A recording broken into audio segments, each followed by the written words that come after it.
नया फिर दिन हुआ पुरानी रात का, करे सौ शुक्र हम खुदा की जात का, खुदा की जात का, नया फिर दिन हुआ।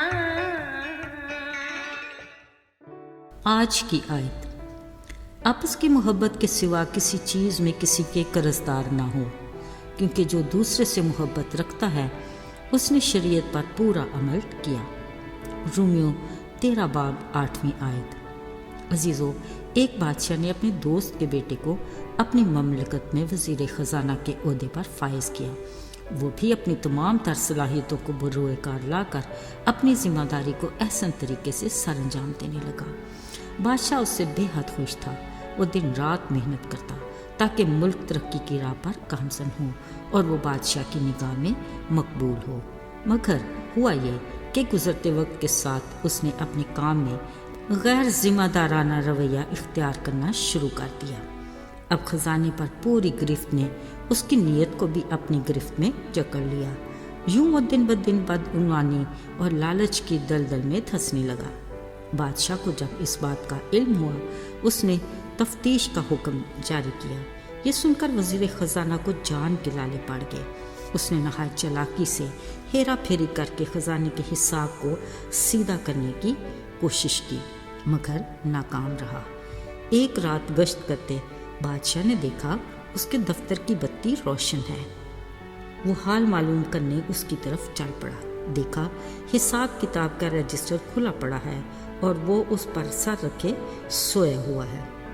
पास गन पड़ी देखकर बादशाह घबरा सा गया। वो न सिर्फ उसकी दोस्त का बेटा था, बल्कि वो खुद उसको बहुत ज़्यादा प्यार करता था।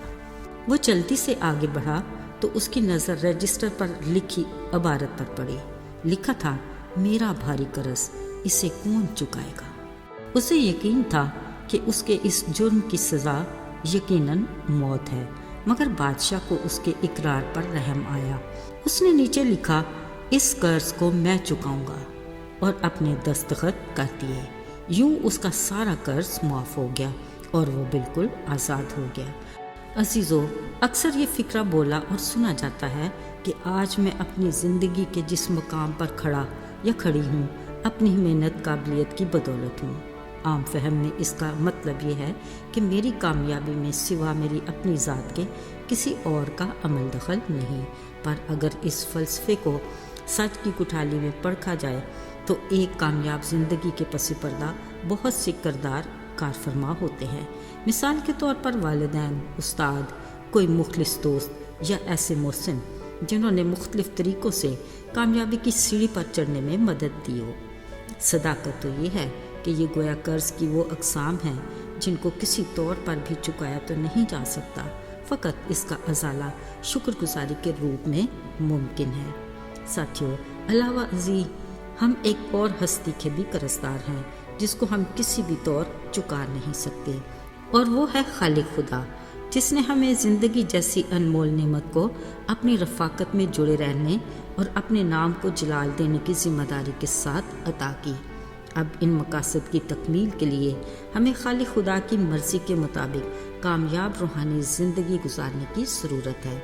मगर अफसोस, हम उसकी मर्ज़ी के बरक्स अपने गुनाहों की लंबी फहरिस्त और ख़ताओं के परवाने को लिए अपने खालिक खुदा के मकरूज़ हैं, जिसके अदा न करने के बदले में यकीनन हमारी सज़ा भी मौत है, क्योंकि उसके कलाम का ये फ़ैसला है कि गुनाह की मज़दूरी मौत है।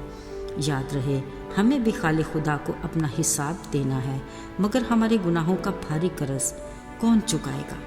अजीज़ों, शुक्र हमारे जलाली बादशाह का, जिसने हमारे इस बड़े सवाल का जवाब कुछ यूँ दिया कि आए थके मांदे और बोझ से दबे लोगों, मेरे पास आओ, मैं तुम्हें आराम दूंगा।